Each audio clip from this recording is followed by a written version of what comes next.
Hey, everybody. Hey, welcome back to the 53206 cast. I'm Alex. And I'm Meg. And this is a podcast specifically designed to help us engage in the process of rethinking our inner city spaces. Meg. Yeah. Kids are starting to come out to the garden. It's so great. I'm so excited. Do you want to give a little bit of insight onto what they've been working on? Yeah. So we have the new planter boxes down on the 9th Street garden, which we really need a new name for because we have several gardens on 9th Street. So it's down the street from the original garden. And so kids have come out to put wood chips and some of the compost down so far. So do you know about how many square feet of growing space? That's a great question. Yeah. So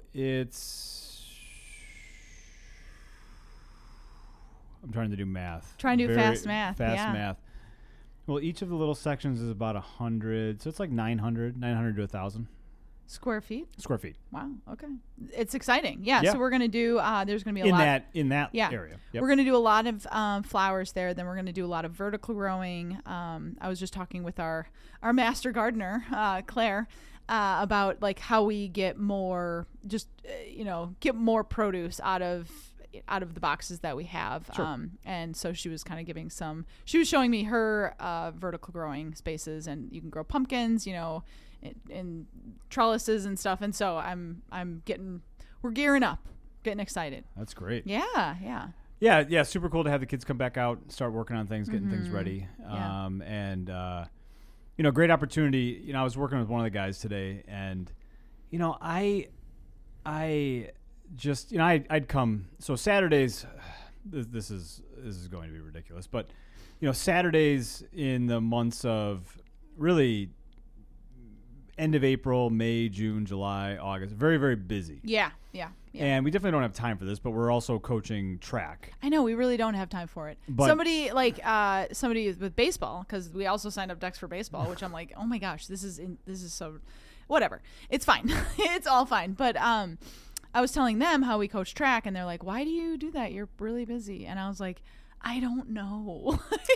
Somebody tells you they're not going to have a track team, and then you're like, oh, well, we should have a track team. Well, and then we're like, oh, cross country is so easy. Well, this track is Track is not. Track is way more time consuming. But I do have to say, during the track meet this morning, when there was a girl that did the mile, and she asked me when she got there, why did you sign me up for the mile? And I thought, oh, is she going to even do it? I thought she's probably not going to go and do it, which is fine.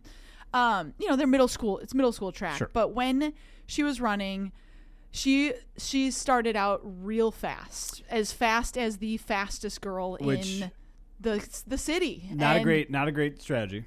No. And by the second lap, she had started crying. She was tired, yeah. And I was like, should I just go grab her? I just felt so bad. And she finished it. Yeah. And I almost started crying because I was like, you know what? You did something so hard that you didn't think you could do. And I feel like it was wonderful. And I feel like with the middle school track, I am always overwhelmed that these kids are trying something new. And it just reminds me, when do I try something new? Not often. And it's empowering. It's empowering these middle school track kids. That's great. I can't wait to hear the new thing that you want to try.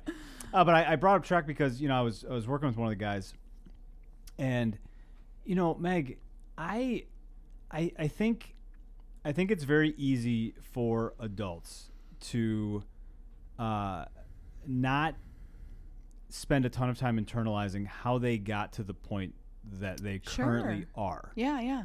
And I wonder sometimes if kids in general, if they don't have someone telling them, this is how you go from where you are to where you might want to be. Yeah. If they don't have someone helping clear that pathway for them, I think they're a lot less likely to figure it out. Yeah. And it's never like, one conversation changes the course of something. It isn't like that. But I know, if you tell me something 10 times, I might internalize that a little bit. And so I was just telling this guy, he's he's a little older. I think he's just finishing his freshman year of high school. And, and I'm telling him, because I asked him kind of maybe, well, what do you think you might want to do, when you're older? And I don't know. I don't know that that's always a great question to ask kids. I think sometimes you may just want to pick something and ask them if they want to do that. Yeah. And I know this guy, and I asked him, are you thinking about doing construction when you're done with high school? Yeah. And he said, yeah, because he's like, I feel like a lot of the listeners probably know this kid, and like he's just like he's always moving. Sure. He's in we got this garden. He is in every garden bed doing everything. Like he is just so. I always tell him like it's a superpower. Like he's got a lot of energy. And like out of everybody, today like we all started. We're filling the boxes. 2 hours go by, and we're all like, I'm done. I am so tired. It's a lot of work. My arms are not able to move anymore. And he is just like an Energizer bunny. He just keeps going. So I feel like construction something where he is moving his body would be very good for him to do. Yeah. And so, I just kind of started talking to him about, how you could go from, and I didn't go this route. I didn't start with this. I asked him if he was ever interested in owning a house. Okay. And, that's been on my mind a lot, Meg, because, I know that the city of Milwaukee and other organizations are doing a lot to try to make home ownership more accessible to people. Yeah, and especially in our neighborhood. Because there really isn't a reason. There isn't a mathematical reason. Well, let me start that over. There are some mathematical reasons why somebody may not decide to purchase a home in the neighborhood, particularly because of the amount of work that needs to be done on the buildings, and just that it actually might not be a great investment. Sure. But as you're investing in multiple houses. Right, I know. Yeah. But still, like this idea of like home ownership, I wonder sometimes if the lack of individuals that are excited about home ownership is in part because they don't see the pathway to home ownership clearly. They're not totally sure, well, how would I do that? Yeah. How is that actually better for me? Yeah. How does that help me build wealth in my life? And I wonder, is it because maybe they weren't told the benefits of that 10 times. Or whatever the number of times is. I know for me personally, I don't learn a lesson when someone tells me it one time. I have to hear it once and then maybe not believe it and then be proven wrong. Are you telling me how to change your mind about stuff? Well, I definitely wouldn't nag the person. That's not useful. And I wouldn't text them when they're in the middle of something, or I wouldn't ask them 10 minutes after they've gone to bed. Yeah. But no, just kidding. Okay. So, but okay, so we're chatting, and I asked do you think when you're old you're going to own a house? Yeah. And I said yeah, of course. And then I was starting to then explain, well, here's how you would do that, and part of the things that will make it easy to do that is if you have an income that makes it easy for you to afford a house. Yeah. And so we started kind of breaking down, like, well, if you made $50 an hour doing construction, how long would it take you to save up for a house that needs repairs on it? Yeah. And since you're in the construction field, you could buy this building and work to buy the material and then fix it up on your own. And, you could do this in a year. Yeah. A year and a half. You could if you wanted to. Yeah. There wouldn't be anything stopping you except yourself, just deciding not to do it. Yeah. Or, getting the motivation to get up and go do it, which is hard. But we started talking about that, and then we started talking about how do you go from an entry level $15 to $20 an hour construction job to the $50 an hour.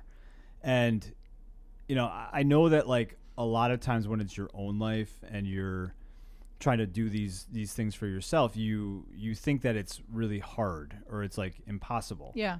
But I was kind of explaining to him, well, and this, I stopped him for a minute because I was like, if you remember anything I tell you, remember this one thing I tell you. To go from $20 an hour to $50 an hour is a big jump. But if you're really good at 20, then you can charge 25. Yeah. And if you're really good at 25, then you can charge Sure. 30. Mm-hmm. And then you can work your way up. And then all of a sudden, one day you'll be at 40. And then you'll think it's silly that you're not making 50. And then when you book a job, you'll go out there and you'll charge 50 because you're worth it. Yeah. And people are happy, to pay you to go do this stuff. And, I just wonder sometimes, if he doesn't have, I don't know, maybe he does, but I just think it's a little naive for adults to think that, everybody has these every child has people in their lives telling them these things. Yeah. Because I don't know that that's the case. I wonder even sometimes, am I missing things that I'm telling my own kids? Yeah. Right. Agreed. Mm-hmm. So, I think, and I was a little reminded of that when you were talking about track, like, the girl that ran the mile, like, she has two options. She can look at that mile run as a failure, or she can look at that mile run as, wow, I just did something really hard I didn't know I was able to do. Yeah. And it really sucked, and I might not want to do it again. Yeah. But I did it. I did it. Yeah. And I know that I can do it. Yeah. And if I wanted to do it again, well, I'm probably going to be faster the next time. And maybe I'll learn some tips and some strategies to make it a little easier on myself. Yeah. And I can accomplish this hard thing because I've already proven to myself that I can do it. Yeah. So, Meg. Yeah. I wasn't going to talk about track, or we got this. I wanted to talk about, and I know that we talk about this a lot. Oh my gosh. But there's been some rumblings about dumping. Yes. Yes, there has. Yes. And dumping's been going on in the neighborhood for the entire time we lived yeah, there. those of you that don't live in the city of Milwaukee, I'm going to be honest, I didn't totally even read it. But they just came out with like a new our older person was involved, like, to really try to tackle dumping. So like they're trying to lessen dumping, which is great. Yeah, and I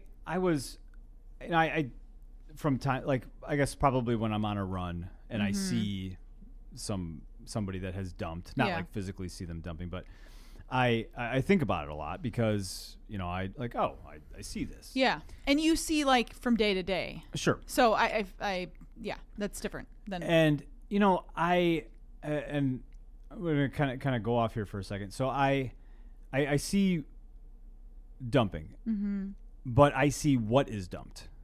Yeah. And what is dumped isn't necessarily talked about a lot, but, it's garbage that's dumped. It's garbage. But it's not like I took my garbage out of my trash can in the kitchen and then drove it down the alley and dumped it in the alley. Yeah, correct. Right? It's not small bags of garbage. Okay. It's typically not even necessarily bags of garbage. What I see a lot of times is it's the debris that is left over when somebody is renovating a house. Okay. So we call that construction debris. Okay. When I go to the dump, they ask what's in your truck, and I tell them construction debris. Okay. Because and again, how much is it to dump your truckload? $20. Okay, thanks. But I got it. I'm dialed in. I'm dialed at the dump. I fill my truck so that I don't have to pay the $20 because I can go there pretty much any day I want. Yeah, you can. When I'm on the way to dropping the kids off, we just leave 10, 15 minutes early, and I can get a dump run in. And so I don't have to pay very often because I don't fill my truck up all the way. Okay. Huh. So whatever. So when you don't pay, are those the days that you're like, hey, we're going to get donuts? Yes. And then I buy donuts, and I don't spend the $20 at the dump. I spend $11 at the donut shop. Meg, we are very close. We have almost 1,200 points on our card. Oh my gosh. For Greebs. For the donut shop. For the donut. Oh my gosh. And every point that you get is $1 that you spend. So you can imagine how much we've spent at the donut shop. But if you get 300 points, you get a free T-shirt. And there's 5 kids that travel with me to the dump and to donuts and to school. Wow. And so we only need to get to 1,500 points, and then all of the kids can get a free T-shirt. That's pretty fun. I don't think we're going to get there by the end of the year when we lose 2 kids to high school, which is kind of a bummer. But I think we've got it worked out that the kids that are moving on to high school will get their free T-shirt at the end of the year. Okay. And then once we hit the other points, then the rest of the children will get. That's good. We'll get their free T-shirt. But do the people who work at the donut shop know that you're working for this task? Yes, they're very excited. Oh, I love They this. love us. That's so fun. Yeah, they love us. We get free cookies all the time. Yeah, I feel like I go in your truck and I'm like, why are there always cookies in here? They're just handing out cookies at the donut shop. If you own the donut shop, don't hate on the people. They're great. But they do give us a lot of free cookies. So yeah. But Meg, the debris is construction debris. Okay. Back to it's the construction debris. Mm-hmm. And I work in construction now. You do, yes. And so I'm very familiar with construction debris. Typically, when we're doing a job that's big enough, we get a dumpster. Okay, the dumpster is $650 roughly for a dumpster. Not that much. No, it's not that much. But a dumpster, you can go to the dump 32 and a half times. You're doing a lot of fast math. So you can go to the dump 32 and a half times and get rid of probably quite a bit more than you can fit in the dumpster. Sure. But we don't typically do that because you have to then take it. You're wasting an hour of your time. Right, you waste an hour and... And even if I were to go to the dump, that's a lot of donuts, and we don't need to be getting donuts every day. So a lot of times we order a dumpster. Okay. In our neighborhood, it's not ordering a dumpster is kind of a problem because the dumpsters get filled by other people. Yeah. And so I don't love ordering I don't have a dumpster for the projects here. Like if I get a dumpster, it's because we're doing a ton of demo. Yeah. Very fast. Yeah. And I immediately call to have the dumpster picked up. Usually when they drop it off on a Friday, I call back right away and say, I need my dumpster picked up, and they come pick it up on Monday. Okay. Because I don't want the dumpster sitting because it just gets piled with stuff. Yeah. And if your dumpster's piled with stuff like overflowing, then they charge you extra, and it's a whole big thing. So no one cares. So people, that's fine. So typically construction debris is what's dumped. Okay.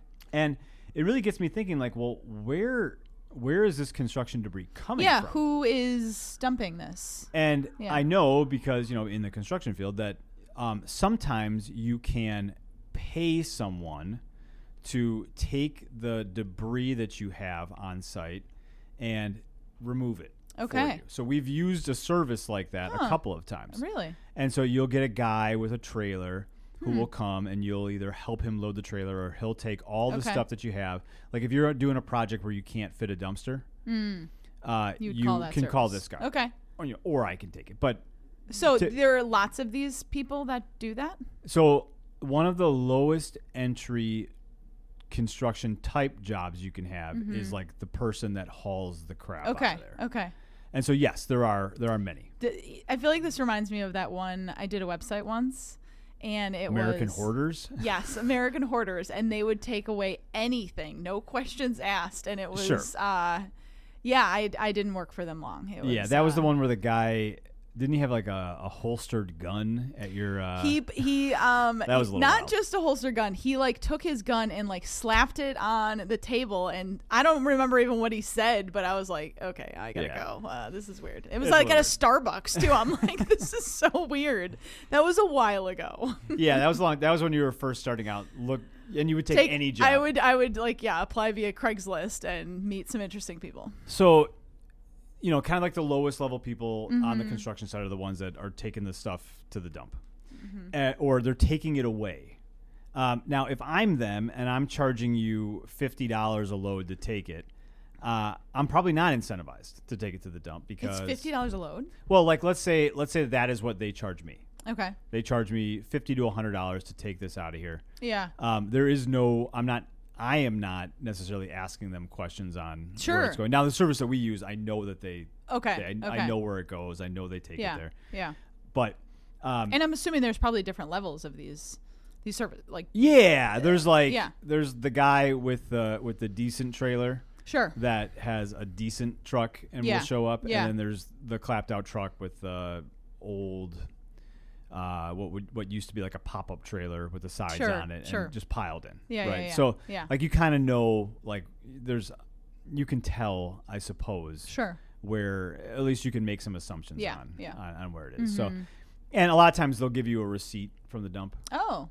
so that they tell you it went to a place that has accepted the garbage and it wasn't just thrown in my alley. Right? Sure. Yeah. Okay. And so, I like never knew that this job existed. That's so interesting. it's a profitable job. It's a job. I mean, it's cheaper than getting a dumpster. Yeah. And it's less liability than getting a dumpster. Yeah, and there's places that you can't get a dumpster. So and there's places where having a dumpster doesn't make a lot of sense. Yeah.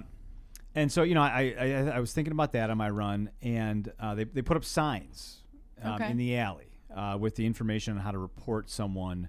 That's a new thing, someone to report dumping. Really? Where are you seeing these signs? They're by the garden.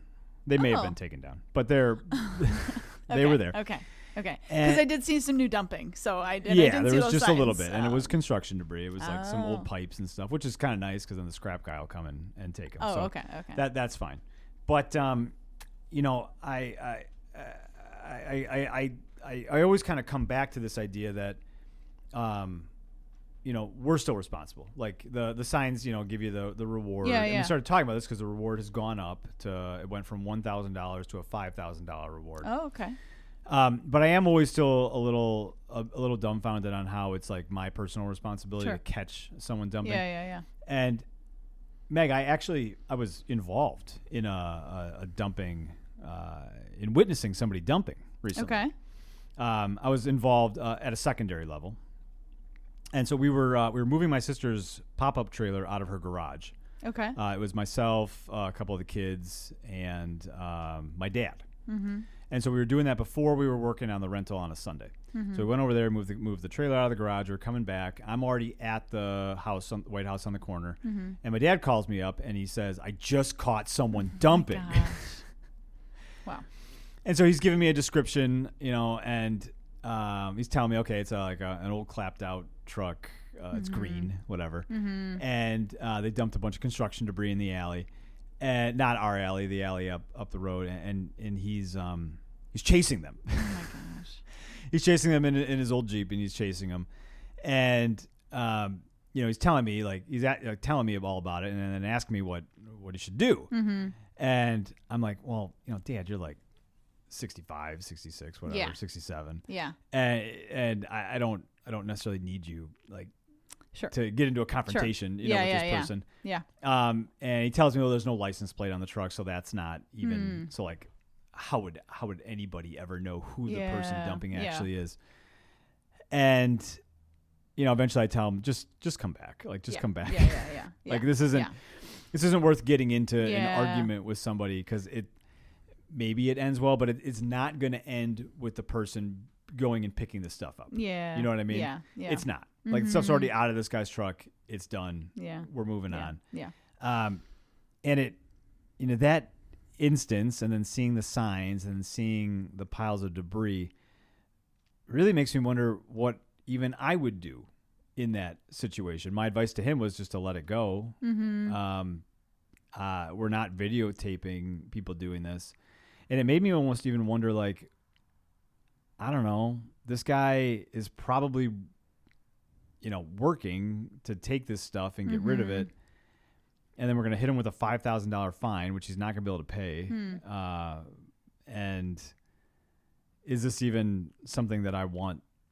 This is even something that I would want to do. I mean, would I even want to prosecute this guy? The guys that are moving stuff out of buildings are like the lowest level guys. They're not driving from Tosa or Whitefish Bay to come and move stuff here. And I don't know. And they're doing a job for somebody else.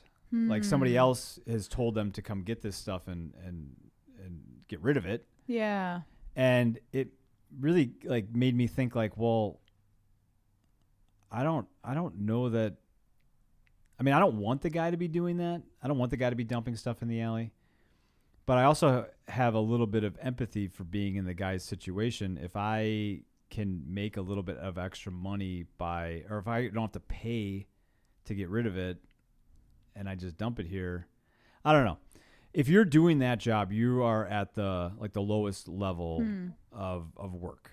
Like, well, I would wonder too, like where are they doing this? Are they doing this at high end? No, Houses? because you're going to get a dumpster, right? Because the contractor Yeah. builds the cost of the dumpster into the price, and people Yeah. are happy to pay the price Yeah. because it's what's Yeah. reasonable for the job they're doing. So no, so most likely it's like somebody working on houses in our neighborhood. And I feel like when the White House in the corner, they were trying to sell it after the Kia boys moved out. Yeah. And there was people who were moving the stuff out that were like, it was 9 o'clock in the morning and they were drinking beers. And like, you know, I was like, this is, you know, like, I think I was walking to the garden or something and I was like, this is so weird. And they just, Right. they rented a trailer and, you know, like, I'm like, I am not judging them because I know the person who owned the house put absolutely no money into it. Right. And She wanted to empty the stuff out Yeah. as quickly and as cheaply Yeah. as possible. Yeah. Does not care where Yeah. it goes. Yeah. And those guys drinking Coronas at 9 a.m, Yeah. hauling stuff out of there, they worked hard. I would not be surprised if all of that stuff ended up 4 blocks away Yeah. in someone else's Yeah. alley. So, like, am I going to blame them or am I going to blame Right. Kelsey from California who could give a shit about any Right. any of the repercussions that happen in our neighborhood? I'm going to blame Kelsey in California. Yeah. So- and I think that's kind of where was leading Yeah. up to. Yeah. Is like, yeah. Like, whose fault is it that all of the stumping is going on?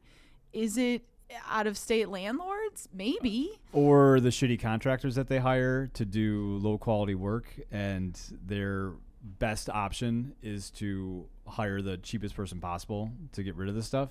Yeah. Seems like there's a few people to blame. Yeah. Well, and then, I mean, I think you could then go on a macro level. Well, like, the margins on these buildings are incredibly small. Yes. And, I mean, I'm doing the numbers. I'm always doing the numbers on the White House on the corner. Mm-hmm. And, you know, I'm in it for, you know, at this point, it's probably $80,000 for, Okay. you know, purchase price of the building and material. It might be worth 105, and I've worked over 1,000 hours on it. Okay, so that does not include your cost of labor.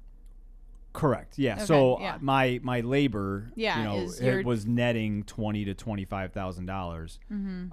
I could go work in any Yeah, suburb yeah. or even in the city of Milwaukee in some of the more affluent areas, and make many times. Yeah, yeah. 3, 4, at least times. So as what much. you're saying is, I mean, and again, I feel like we've said this before, is people take houses in our neighborhood and they just use them as disposable. They don't put any money into them, and you know they do nothing, you know, or very little, and we get more dumping.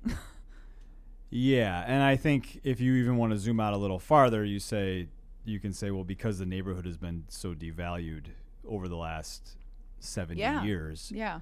that this is the net effect of that. This is just a byproduct Yeah. of undervaluing the buildings, and then in a lot of instances the people.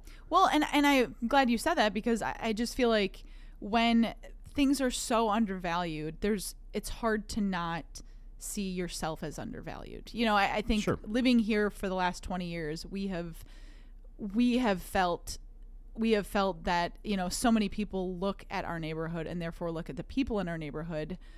Just to be honest, they almost don't look at them, you know, and they don't see them, and it's undervalued, and that's not the way that no one should be undervalued. And I'm going to say one more thing, and then we should wrap up. If you don't tell the kids here what their potential is and what their value is, they may not realize it. Yeah. And so that's why you sit with a kid and you have a conversation of, if you want to get to 50 an hour, you work hard at 20, Yeah. and you tell yourself, as soon as I'm good at this, and as soon as I've done a good job for a while, then I should be getting 25, and then I should be getting 30, and then I should be working my way up, and I should be a homeowner if that's something that I want. Yeah.